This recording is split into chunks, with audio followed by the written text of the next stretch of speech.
Bem, vamos seguir então com as outras questões.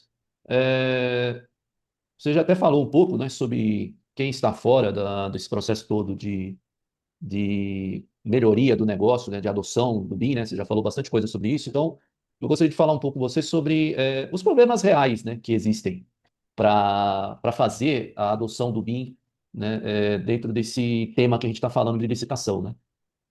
O que você vê assim de problemas, coisas que atrapalham, né, as empresas a adotarem o BIM para seguir, né, essa obrigatoriedade que o decreto pede, né? Vamos lá. A primeira coisa que eu mais ouço é o BIM, inovação tecnológica, BIM é caro.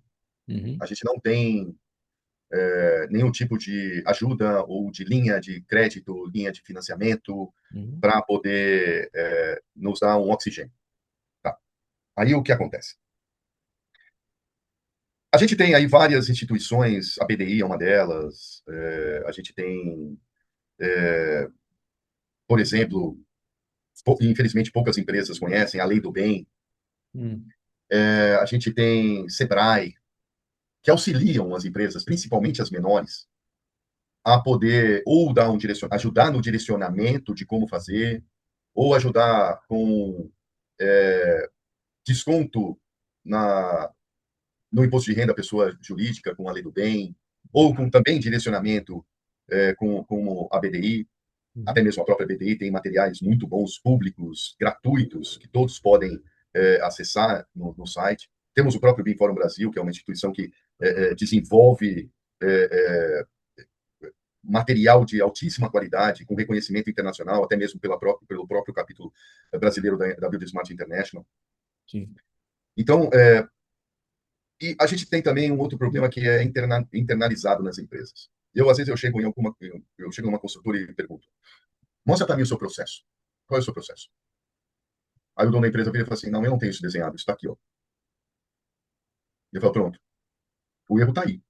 Eu não vou falar para ele que o erro é ele, né? Não sim, posso falar isso. Mas o erro está aí. Como que você tem um processo que a sua empresa toda deve seguir, se ninguém sabe qual é esse processo? Os processos, eles devem ser desenhados para serem usados, testados e modificados e melhorados ao longo do tempo. Quando isso acontece, a gente começa a observar ainda a existência gritante dos silos entre não só disciplinas, mas principalmente entre os departamentos internos da empresa. exatamente. Pessoal de planejamento, que não conversa com o pessoal de orçamento, né? Aí gera aquela confusão, aquele desalinhamento total, né? E olha só, planejamento, o pessoal técnico de É, desenvolvimento, mas volta a dizer, o pessoal do RH que não sabe como contratar uhum, direito, o pessoal do comercial que não sabe vender, o pessoal do jurídico que não sabe analisar uma licitação ou um chamamento uhum, privado, uma carta convite, ou até mesmo redigir um contrato. E aí você começa a criar uma coxa de retalhos.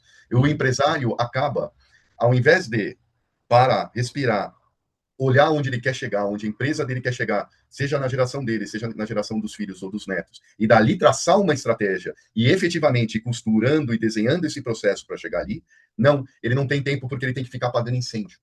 sim, Ele tem que ficar. A equipe de vendas não sabe vender direito, o jurídico, a parte de. Não sabe fazer um contrato direito, o RH não sabe contratar direito, a equipe de produção, seja na obra, por exemplo, não sabe. Não tem, não sabe como executar o serviço dele direito. Aí vem alguém que contrata, cai de paraquedas, que é um especialista, ele não tem conhecimento no negócio, uhum, ele indica uma solução que vai, por algum tempo, resolver um problema só da empresa e o restante vai continuar correndo atrás. Mas vai chegar um momento que mesmo isso que foi resolvido, essa parte, ela vai ser envenenada, se eu posso falar assim, pelo uhum, restante.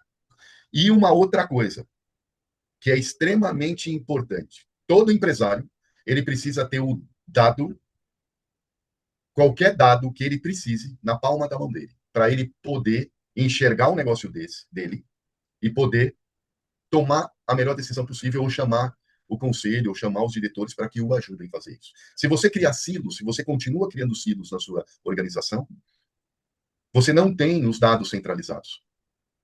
Você não tem essa governança de dados, seja na parte financeira, seja na parte de comercial, seja na parte de produção das obras. Você não sabe qual é o andamento da obra, onde está gastando mais.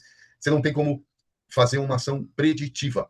É só reativa. É ali que a torneira está aberta e o empresário perde dinheiro, naquele conta-gota. É a gota por gota que vai caindo. É ali que o lucro dele vai embora. Por isso que ele precisa ter sistemas, e aí entram os ambientes como os de dados, por exemplo, os centrais, que dão para ele todo esse poder de acesso às informações que são pertinentes à tomada de decisões de negócio. E eu não estou falando só da execução de obra. Quando você tem uma solução que você pode, de forma remota, seja num tablet, num celular, você pode executar a sua função de fiscalização, por exemplo, e atualizar isso em nuvem. Olha só, eu estou falando em nuvem. Uhum. Quantas construtoras hoje estão preocupadas em, eu não tenho, trocar o computador lá do canteiro de obras me traz um prejuízo, ou eu tenho que fazer um investimento que eu não tenho. Hoje você consegue acessar com um celular Uhum. as suas tarefas que você tem que fazer no canteiro.